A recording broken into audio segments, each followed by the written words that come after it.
Alright guys, so we're here today to discuss a TXV and doing a teardown on it.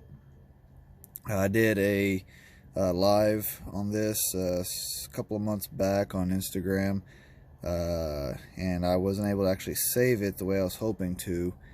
And so what I'm going to do today is just a basic teardown on this. Is just a little small Sporlan valve. It's got Carrier's name on it, but it's actually a Sporlan design. Carrier just put their logo on it. Anyway, I want to show you the ins and outs of the actual valve assembly, how to disassemble it, how to rebuild it, and try to answer any questions I know that I frequently get on them. So just from looking at it here, this is going to be your liquid line coming into the valve. This is going to be your discharge line coming out. On the bottom here, not all valves have these, but a lot of, especially Sporlan. That's why I'm a big fan of Sporlan, as their valves are usually extremely easy to repair, and most of them are adjustable. And so on the very bottom here, you take this little cap off. Sometimes these caps will be an actual hex. This one's actually a smooth round cap, so you can do it finger tight. You'll see a little adjustment head here. This particular one takes an Allen to adjust it. And so what this is for is, say you've got a system that's running a superheat that's too high or too low. You can take and adjust this valve to increase or decrease that superheat. And so if you want to decrease superheat, you're going to rotate counterclockwise and back that down, back the nut out, and it's going to, like I said, it's going to decrease your superheat. If you want to increase superheat, you adjust it clockwise and turn it in. And as you do, that's going to restrict the flow down internally in the valve, and that's going to give you more superheat going through your system. Okay, a big critical thing that's very important when you do that, a lot of guys get tripped up on, is you've got to be extremely patient when you're adjusting TXVs, especially if you've got a system, if you work some heavy commercial where you may have 2 TXVs or more in the same circuit that share the same liquid line. It's extremely critical to be very, very patient. You know, you do not want to rush these adjustments, because what will happen to you is, if you do, you'll be constantly trying to adjust it to tune it in, and you'll never get it right. And then you say you do think you have it right, you'll leave, and then you get a call back later on saying you got a compressor down, and you get there and sure enough the compressor's fried because you flooded it back, or you overheated it because you weren't sending in enough refrigerant through. Either or. Another trick I want to throw out there early on is, if you are having a valve you're having to make a lot of adjustments to, and you're seeing that your pressures and superheat and subcooling is constantly erratic, just up and down, not really stabilizing very well, what I would suggest to you at that point is go ahead, just stop, shut that circuit down, give it 10, 15, 20 minutes to fully equalize, let it settle out, and then try starting it back up. Because what can happen is, every time you make an adjustment on this valve, that whole system has to rebalance in its refrigerant flow. Because like I said, every time that adjustment is made, you're increasing and decreasing flow through this valve. And so as that happens, you know, those flow changes take a minute to circulate through the system and become normalized. That's why you see some of the fluctuation that you do. So if you become too fast to react at times, what you end up doing to yourself is, the system has so many changes going through it from the adjustments, that it could literally take a couple of hours for that thing to balance itself back out. So if you don't have that much time to spend to sit there and look at it, if you shut it down, let it equalize, and then bring it back online, it'll kind of give it a restart, and you won't have to, you can speed up the process and then really see where that valve is at to make sure you're not too high or too low in your superheat at that point. Me personally, what I shoot for on superheat is 10 to 15 on just most of my applications. There are some applications that I work on to where I need a 8 to 12 degrees of superheat, and there's others that you know, I may want to adjust it to say a 15 to 20. Personally, I do not use a superheat above 20 degrees. I hear a lot of guys that I talk to that think, 20, 30 degrees of superheat is still okay. I'm not saying that there's not applications where that's not used out there, but what I am saying is you're going to put a lot of stress on your compressor. That compressor is going to run a lot hotter. Your discharge superheat on the compressor, and that's any compressor, that's scroll, recip, you name it, it's going to run a lot hotter, and so you're going to create a lot of extra stress on that compressor by running it that high. And so then again, if you run it too low, that's kind of an obvious answer, is you're going to flood your compressor back. So that's what I do. That's what I personally believe in. I also want to make sure you understand that these things do require a full liquid of column to come to them with some subcooling to ensure that they can actually function properly.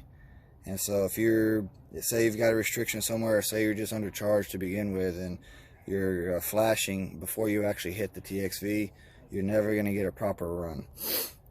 Alright, let's get down to the breakdown. So this is your lower assembly here. This is the actual valve body. And so you just take what I like to use. I take 2 big crescents, hook on there. I've already broke this loose. These tend to be pretty snug on there, just so you know. So don't be afraid if you got to put a little force on it. They're just a standard thread. So we'll just roll this out. You want to be very, very careful when you go to pull this apart, especially if you're going to need to reuse any parts, that you don't lose what's in there. So the first thing that's going to come out, this is your whole lower assembly right here. It sits in there just like so. Okay. This is the rod cap. It sits on the bottom, or sits up against the push rod that's in there. See that little cylinder rod in the middle? So that push rod is what's actually controlling the flow of refrigerant physically passing through. So that rod sits down inside of here, and this is a little foot made to sit inside the spring. Okay, this spring's pretty dark, in my opinion. I think that this system probably had some heat issues. There's a lot of things you can determine just by looking at the internal components. There's been numerous TXVs I was having trouble with. Couldn't get it to properly control superheat whatsoever. I go to open it up, and sure enough, everything inside is completely black. And you get to looking at it, and you realize what somebody overheated the valve. So it'll cause a lot of damage. So we take the spring out. It's also got another bottom adjustment plate. If you look down inside there, you see it's got a kind of a cone shape. That is the actual adjustment screw that's that's exposed here. Inside here is a rubber grommet. Some valves you can actually remove that grommet and pull this whole stem out. This one I was going to have to kind of break it up to try to do that, so I just didn't bother.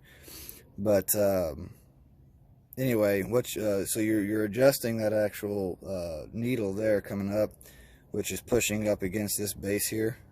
This indented cone shape sits on top of that, and then your spring sits in its seat right here. And so if you're ever having to put one of these together, that's an easy way to always know which way it's supposed to go if you lose track. The spring goes on top of that, and then this top seat sits just like so, and that's your rod's going to go in there. So what you're doing when you adjust this bottom part is you're actually adjusting that spring tension. And so when you turn it in clockwise to increase superheat, what you're physically doing is you are actually turning up the pressure this spring is applying to the piston, right, to the rod, the push rod.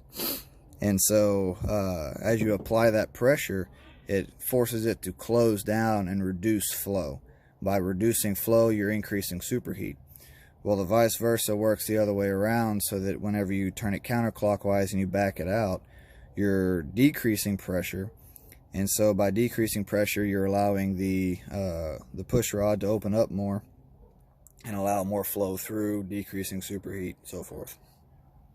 So that's your basic lower assembly. Then we will take the power head off. A lot of times these power heads themselves you can buy separate at the supply house. And so this is what actually has your thermal control portion. So this top head, the power head, as we refer to it, is charged with a similar gas to whatever refrigerant it is controlling. It is important that you make sure that this head matches your refrigerant. So if you got R22, you need to have an R22 compatible power head. And so as the suction pipe coming out of the evaporator heats or cools, it heats and cools the refrigerant inside of this bulb, which then in turn affects the pressure of the bulb. And so as the bulb increases or decreases pressure, it's increasing and decreasing pressure on this plate here. And that plate is pushing down on the top of your rod there. So that push rod goes all the way through the body of the valve. That's the top side right there. And so that's how it's applying its downward pressure. So as temperature increases on the bulb, meaning the pipe, your superheat is going up, what it does is it pushes harder down on that diaphragm in there, and it forces the push rod further down, which again, that increases flow, decreasing superheat. And so as this bulb starts getting cold, the refrigerant in there reduces pressure on the diaphragm. The spring pushes the rod closed because it's the back pressure against the rod and the diaphragm, and it allows it to choke back on the refrigerant, increasing the superheat. And that's really all it is. It's no more complicated than that. If you ever pull a power head off, it should be firm. It shouldn't be mushy to where you can kind of feel it playing around in there. If you ever do pull one off and you feel that, that's how you know that power head has lost its charge. Something has happened. That charge, you know, even when you take it apart, should never release. And both of these use just a like-to-like metal seal, right? So this is all brass. Most of your valves like this are going to be a brass style, so there's no special seals or anything. But what you have to be very careful of is all this brass has to be very clean when you go to put it together, because that's how it's actually making its seal, is a like metal to like metal seal. So then you have your push rod, which we can actually just push right out the bottom there, and that's what it's doing. So this push rod sits in there just like so. You can see all the way through that valve, and so if you can kind of see it in there. You can see where the liquid line is coming in up inside there. Yeah, there it is. That's a good shot of it. That's where the liquid line comes in and pressure hits. So what it does is, as it needs to reduce flow, the diaphragm relieves pressure, the spring pushes up, and it pushes this bottom section up against the bottom plate there of the body, and that's helping choke off the refrigerant. And then this skinnier section here in the middle, as it needs to increase flow, that's allowing the liquid refrigerant to go by it. And so the diaphragm pushes down against the spring, opens up the rod, and it allows refrigerant to start flowing past the push rod, increasing the flow. No more complicated than that. Be very, very careful of these rods, though. They're extremely easy to lose. This particular one only goes one way. Some of the larger valve designs you'll see, there'll be two little rods in there, one on each side of the head. Be extremely careful not to lose these guys, especially if you need to reuse them. I know a very common question I get all the time is, okay, well, if I want to rebuild a valve, you know, where can I do that? Most of the time what I've found is they do technically sell rebuild kits for TXVs, but those kits come in, they're usually like a 2 to 3 piece set that you have to buy individually. There's not just one master kit that I have seen that the manufacturers produce. So what I found is not only cheaper but much easier is I get an exact replacement to the valve that I have, and that's very critical. It has to be an exact. And I just use all the components out of that new valve and put it into my my old valve body. That's saying that the old valve body doesn't have anything wrong with it, which in my experience 98% of the time is the case. Rarely does the body actually fail or get an issue. It's almost always the components of the body. And so that's what I end up changing out. If I have to replace the TXV, what I end up doing most of the time is I pull the power head, the lower cymbal, I pull everything out of it, so where all it is strictly the body. And then I'll put the body in place, sweat it in, and that way I don't have to worry about any overheating or anything else happening to that valve, giving me trouble down the road. Another thing that's really handy is put a little oil or nylog. Me personally, I like to use nylog on the push rods when you reassemble, and that helps give it some smooth action as it moves up and down, help it give it a little bit longer life, because sometimes these push rods can actually stick inside that bore, and then that's when you'll start seeing some issues with it controlling. I know a lot of guys like to do the ice bath test on the bulb. Nothing wrong with that, but you're really, when I was first taught that test, I was told, you just watch your pressure to see what your pressure does, and you'll see your suction pressure fluctuate slightly. The issue I ran into with that is it became very unreliable. What I've seen is the best test is, yes, you can do the ice bath, but if you don't watch your pressure, watch your actual superheat, because you're going to see your superheat dramatically swing as soon as you go to do the ice bath, because it's going to think that it's flooding back, and it's going to try to open up that valve, and you're going to see the superheat spike up dramatically. So just a little extra piece in there. So a lot of guys get confused on how the TXV is actually, what all pressures are acting on it. So again, you got your liquid line, your discharge. You've got 3 main pressures, or I guess you could make a case for 4 pressures acting on this TXV. Okay, so you've got your diaphragm pressure on the power head pushing down on the push rod. All right. You've also got your spring pressure pushing up back against the push rod. So you've got your spring and diaphragm pressures. You've also got your equalizing pressure. Right, so the equalizing line goes back to the suction line. You want it somewhere after the bulb. So you want your bulb prior to you want it upstream from the equalizing line, just in case any liquid does get back through this equalizing line, which can sometimes happen. It doesn't affect your sensing bulb temperature reading. Anyway, so this is applying pressure right here through the port, which is helping give pressure back against the diaphragm.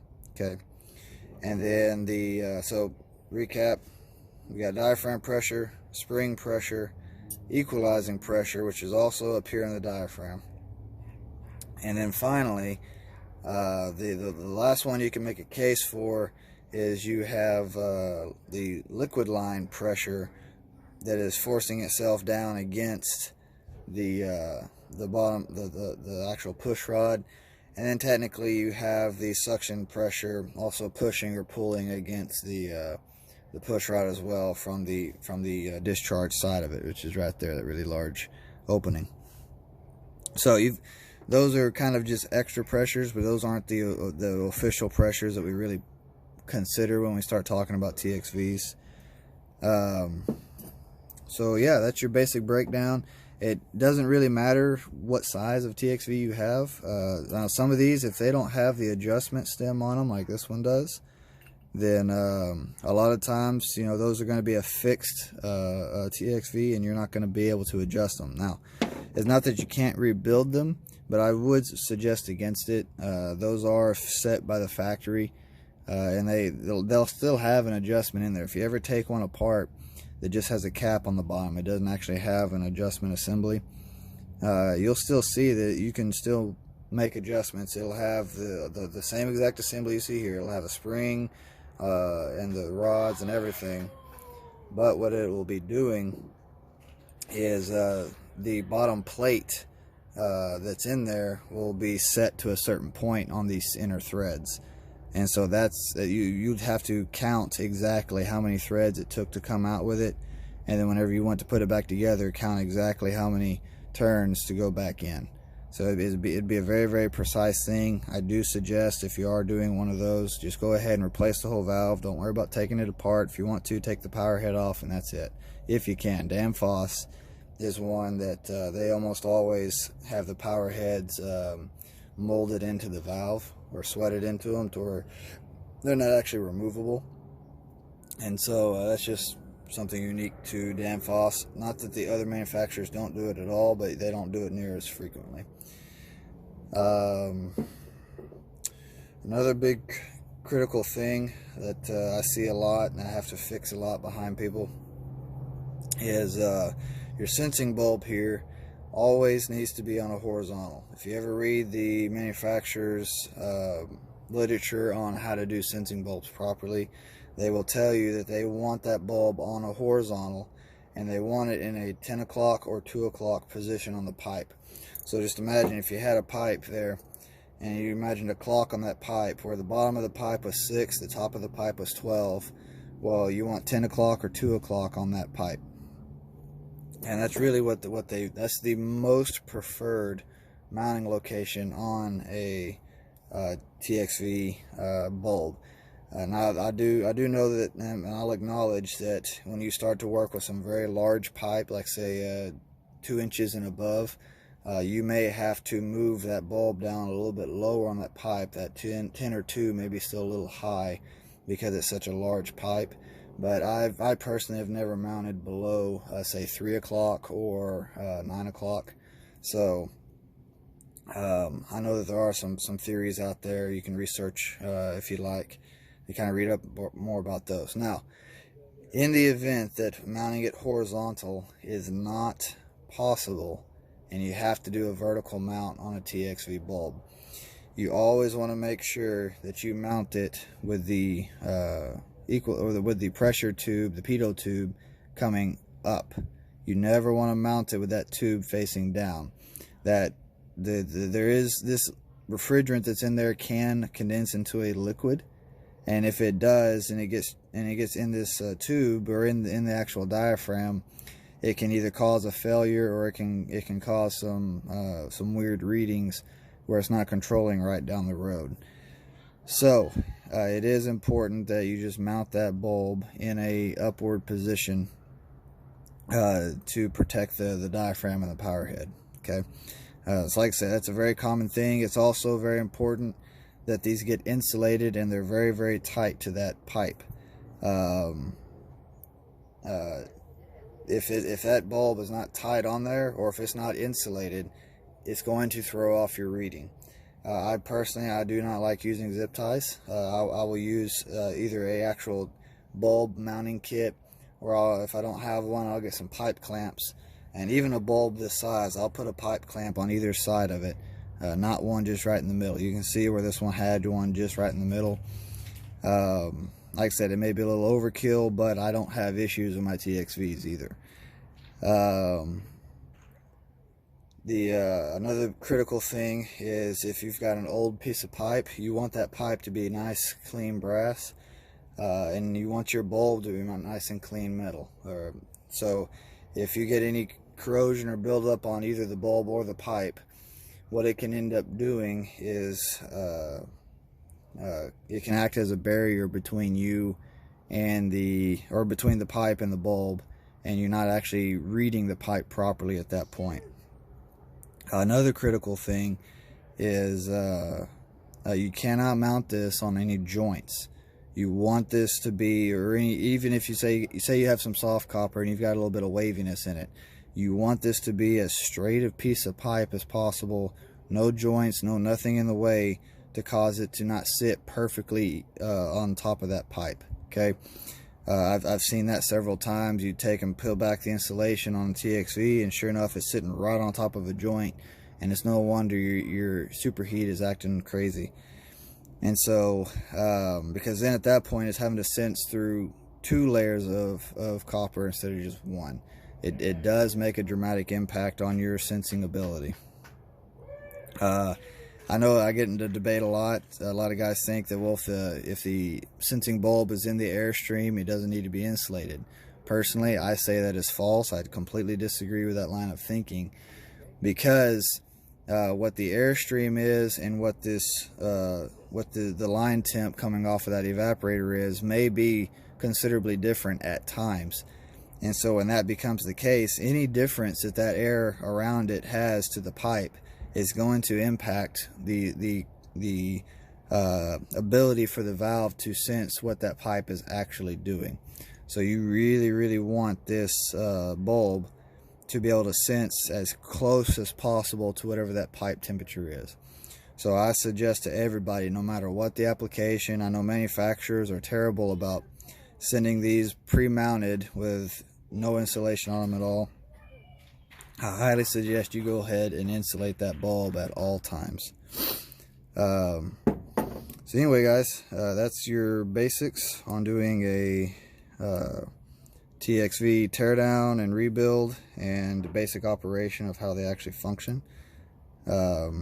Like I said, I've been using these practices for a number of years. They've always done extremely well by me. I have extremely few issues with my TXVs, and when I do, you know, understanding, that's the big thing I try to get guys to understand, is understanding how these valves truly work and their in-depth processes of what they do makes all the world of difference, and being easier to diagnose when you have to and when you need to. And so I highly suggest that if you're not that familiar with TXVs, pay attention to this video and then do some reading. They do have some very good material out there. Oh, I will also mention that most of the TXVs I work on, they have a 4-point adjustment on the adjustment assembly. They don't use an Allen wrench. Like I said, this one does have an Allen. The vast majority you'll run into, you will need your service wrench, or you can put your service wrench on it. And I do, usually what I like to do full rotations is how I count mine. So say I'm running a 30-degree superheat on a 50-ton system, okay? If I'm running 30 degrees, I'll probably go 3 to 4 full revolutions counterclockwise to decrease that superheat, because I want to get it down to about 15, right? And so I'll do that, and I'll give it some time, and I'll let it sit and see what it does. If that's enough, then I'll leave it alone. But if I say after making those 4 revolutions, I go from 30 to 20, right? Then I may go another 2, probably 2 revolutions, maybe 3, you know, depending on how the system responded, and then seeing where I land there. If I land at the 15 where I want to be, then I'm perfect.